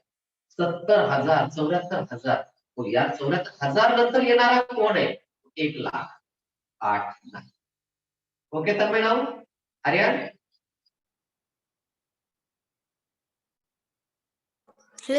हो आलं लक्षात आता? हो सर. फार फार कमी शक्यता आहे. अशा पद्धतीचा प्रश्न विचारण्याची तुम्हाला फार कमी शक्यता आहे. पण विचारला तर काय करा? मग तिथं म्हणावं का त्यांना हा प्रश्न आमच्या पुस्तकात नव्हता, आम्हाला क्लासमध्ये कधीही झालेला नाही, त्यामुळे मला उत्तर येत नाही, असं लिहित का? मग तिथं संधीच नाही नाही तुम्हाला. सर. नाही सर. तिथं तुम्हाला संधी आहे फक्त गोल गोल गोल गोल करायची, दुसरी संधीच नाही. मग येणार संकट किंवा येणारी समस्या, येणारा काय असू शकतो, आपण अंदाजीकरणामध्ये असा अंदाज लावू शकतो. इथं एकच स्थळ बरं, नाही तर तुम्हाला सर याच्यात कोटीत कसं रूपांतर होईल, याचं कोटीत रूपांतर नाही.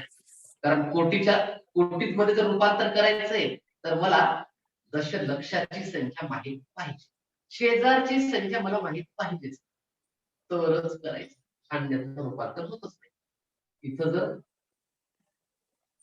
1 लाखाचा शेजारी दशसहस्त्र होता म्हणून मला करता आलं, पण मला हे जर कोटीमध्ये करा म्हणजे त्याचा 0 आहे, 0 होईल, 0 0, कारण फार थोडे, म्हणून शेजारचाच अंक लक्षात घ्यायचा आणि जर तर साठी बाकी तुम्ही तर सहज करा. मग तुम्ही कोणत्याही 2-3 संख्या घ्या किंवा सुरुवातीला एकच संख्या घ्या आणि त्याचे रूपांतर करा.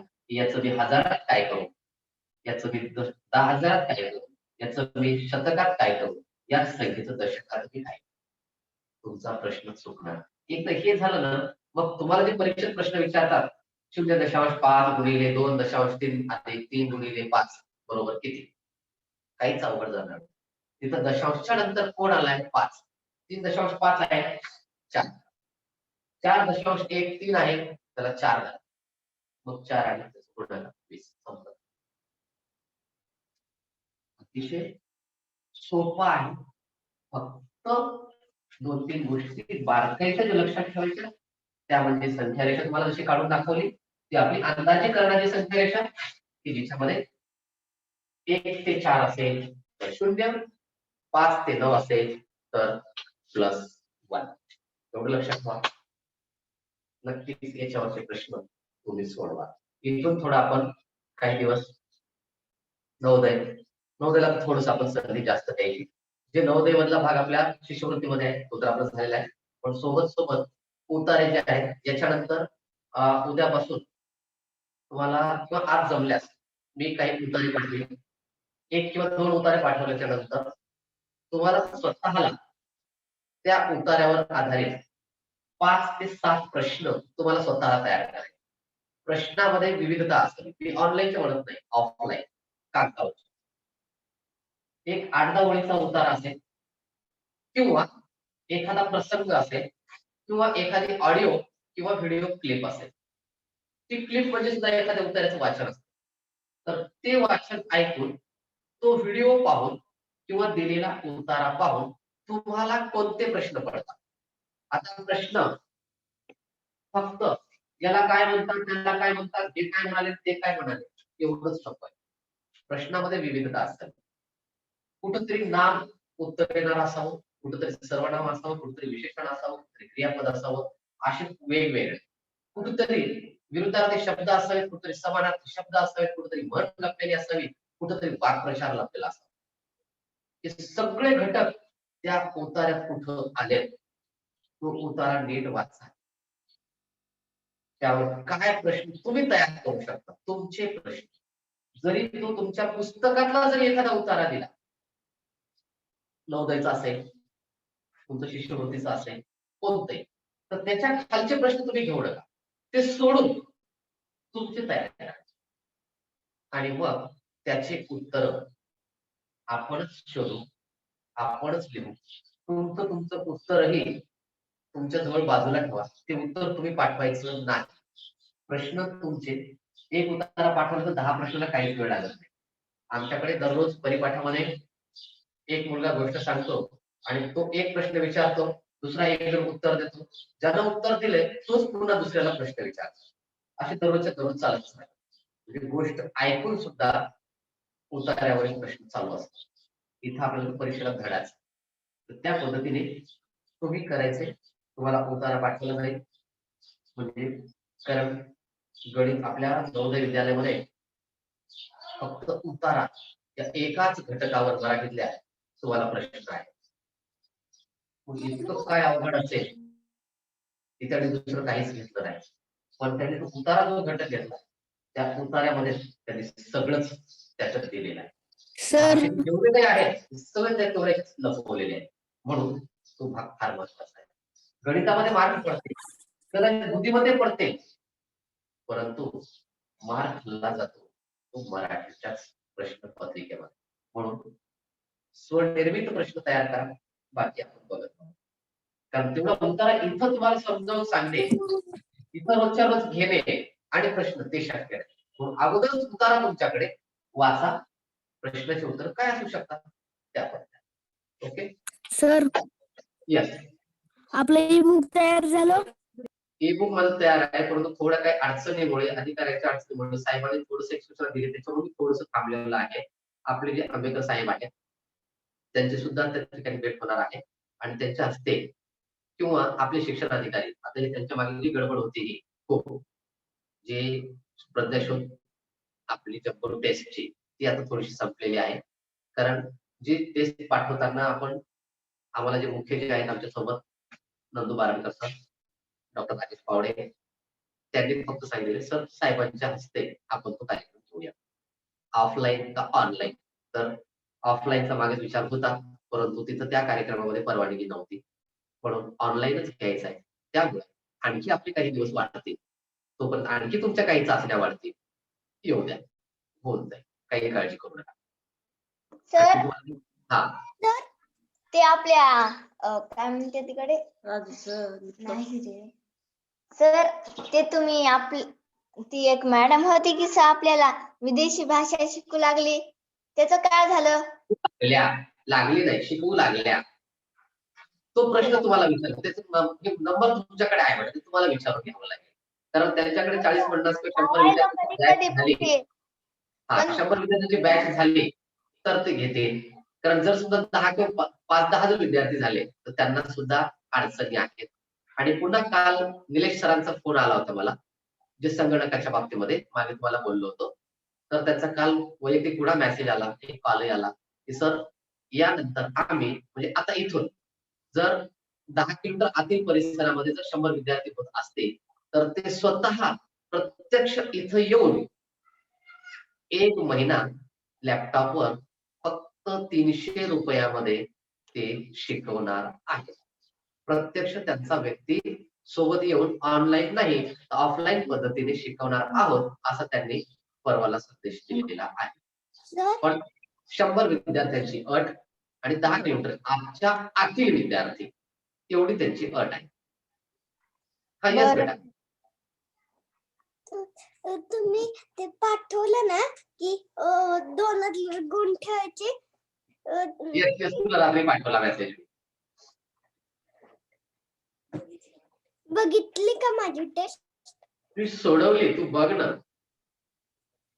तुला रिझल्ट मध्ये पाहता येईल, तुला रिपोर्ट पाहता येईल, रिस्पॉन्स मध्ये तुला सापडेल. हो मी तेच म्हणलं आणि तुझ्या याच्यासाठी सांगतो हा, हे बघ तू तर दुसरीची आहेस, तू दुसरीची असून तू प्रश्नपत्रिका तयार केलीस. माझे 2 चुकले. मला 2 प्रश्न माझे चुकले. मी तुम्हाला म्हणतो ना, वाचून हे करा. तू तिथं दिशा विचारले, मी तिथं उपदिशेचंच नाव घेतलं. त्यामध्ये 2 उपदिशेच्या मध्ये तू विचारलेला प्रश्न होता. तिथं दिशा होतं. मला वाटलं त्यांच्यामध्ये कुठली उपदिशा असेल आणि मी उपदिशेचा प्रश्न सोडवला. पण मी सुद्धा माझी चूक मान्य करतो. माझे 2 चुकले. छोट्या मुलीने केलेली प्रश्नपत्रिका पण माझे सुद्धा चुकले. हे सहज होत होतं कारण रात्री मी उशिरा पाहिलं. अरे गड्या म्हटलं प्रांजलने एक चाचणी पाठवली आणि ती सोडवली. तू पहा त्याच्यावर सोडवलेली आहे मी. मला 2 प्रश्नांचे गुण कमी मिळाले. येस. मी आहे ना टेस्ट केली ना की 2 दिवस तशीच ठेवती. कोण कोण सोडवते ते बघितलं की मग त्याच्या 2 दिवसानंतर 3ऱ्या दिवशी रिस्पॉन्स बघायचा. नाही पण तुला अगोदर पाठवल्याशिवाय रिस्पॉन्स नाही मिळणार. तुला लिंक अगोदर पाठवावी लागते.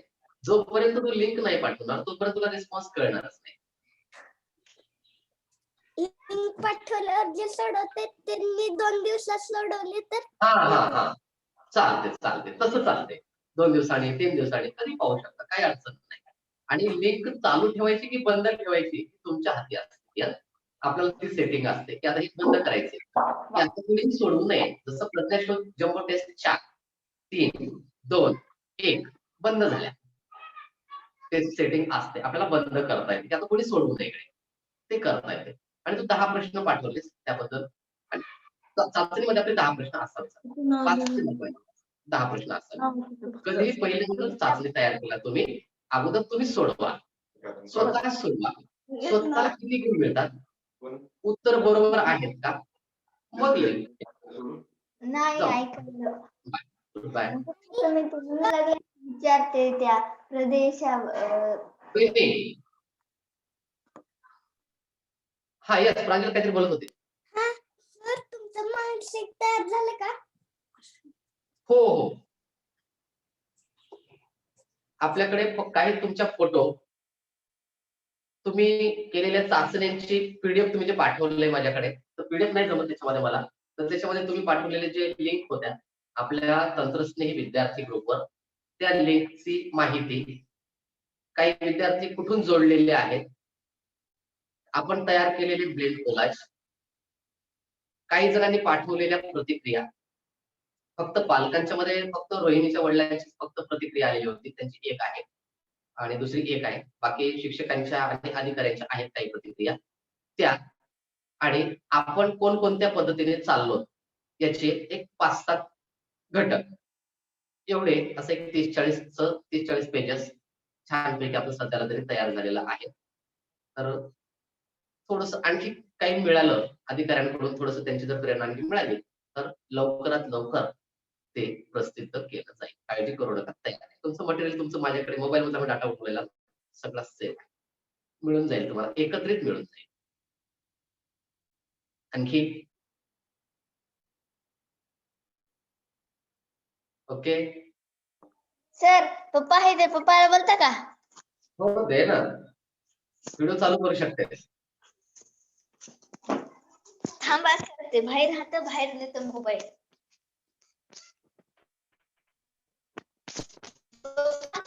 तर तुमच्या पालकांच्या प्रतिक्रिया फार महत्वाच्या आहेत. हॅलो नमस्कार. वेळे म्हणले पप्पा आहेत घरी, बोलता का? म्हणजे ठीक आहे बोलूया.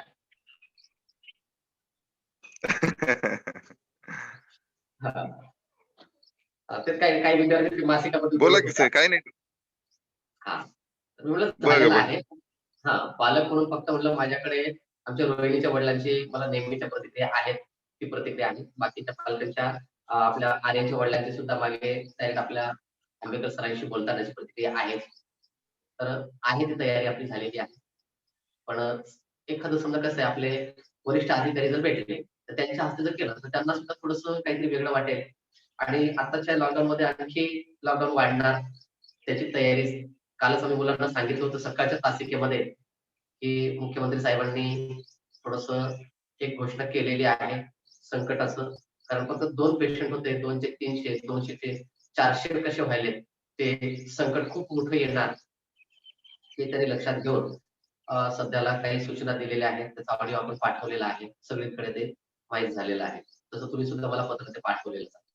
तर सर्वांनी ती फक्त काळजी घेऊया. मुद्दाम आपल्या गावकरी ग्रुपवर सुद्धा सगळ्यांना पाठवतो की कारण आता या परिस्थितीमध्ये जर लॉकडाऊन किंवा तशी स्थिती आपल्याला कुणालाही परवडणारी नाही. त्याच्यामुळे हो ना. सर्वजण नियम पाळूयात आणि आपला आता हा जो ऑनलाईन शाळा आहे, आता झालं बांधकामात सुद्धा माझा आटपलेला आहे, त्याच्यामुळे आता मी सुद्धा आता फ्री आहे, मला आता काही अडचण नाही. तर आपला हा चालूच राहील. तर सर्वांना पुन्हा शुभेच्छा. बदललेल्या वातावरणामध्ये थोडस प्रकृती सगळ्यांची काळजी घेऊनच आपण म्हणजे बिमार पडणार नाही यासाठी आपण सगळेजण प्रयत्न करूयात. आहार विहार दोन्हीकडेही आपण लक्ष देऊयात आणि आपला हा प्रवास जो आहे आज 220 दिवस झाले असाच चालू ठेवण्याचा प्रयत्न करूया. खूप खूप तुम्हाला शुभेच्छा सर. 220 दिवस म्हणजे खूप झाले सर. नॉनस्टॉप 20 दिवस आहेत 220 दिवस. Yes, yes. रेग्युलर शाळेपेक्षा बी हे फार भयानक झाले. हे खूप महत्वाचं झाले. कारण शाळेचे कालावधी असतात फक्त 240 दिवस आणि विद्यार्थ्यांसाठी असतात 180 दिवस. आपलं त्याच्यापेक्षाही जास्त झालं. त्याच्यामुळे काल आनंद वेगळाच आहे. कालची जी जम्बो टेस्ट झाली त्याच्यामधून बी बऱ्याच काही गोष्टी म्हणजे मुलांनी सोडवलेल्या आहेत. त्याच्यामध्ये ते जे काही त्या टेस्ट मध्ये होतं ते पूर्ण ऑनलाईनच झालेलं होतं पूर्ण अभ्यास. नक्कीच. हम्म, हम्म. ठीक आहे. सर्व पालकांना विद्यार्थ्यांसोबत जे पालक बसलेले असतील नेहमी तुमच्या आई वडिलांना धन्यवाद देतो. कारण त्यांच्या परवानगीमुळेच हे सगळं शक्य झालेलं आहे आणि त्यांचे उपकार हे कधी तुम्हाला विसरता येणार नाही. कारण एवढ्या कमी वयामध्ये तुम्हाला संगणकाची, लॅपटॉपची, मोबाईलची सुविधा त्यांनी निर्माण करून दिली. आम्हाला सुद्धा नोकरी लागल्याच्या नंतर कितीतरी वर्षाच्या नंतर ह्या सुविधा आम्हाला मिळालेल्या आहेत. तुम्ही खूप म्हणजे खूप लकी आहात, नशीबवान आहात. आपण या परिस्थितीला हे करणार नाही कारण कोरोना आला म्हणून झालं होतं असं नाही. तर एक दार बंद झालं तर दुसरे ज्ञानासाठी नवीन दार उघडले आणि त्यातून तुमच्या आई वडिलांनी परवानगी दिली.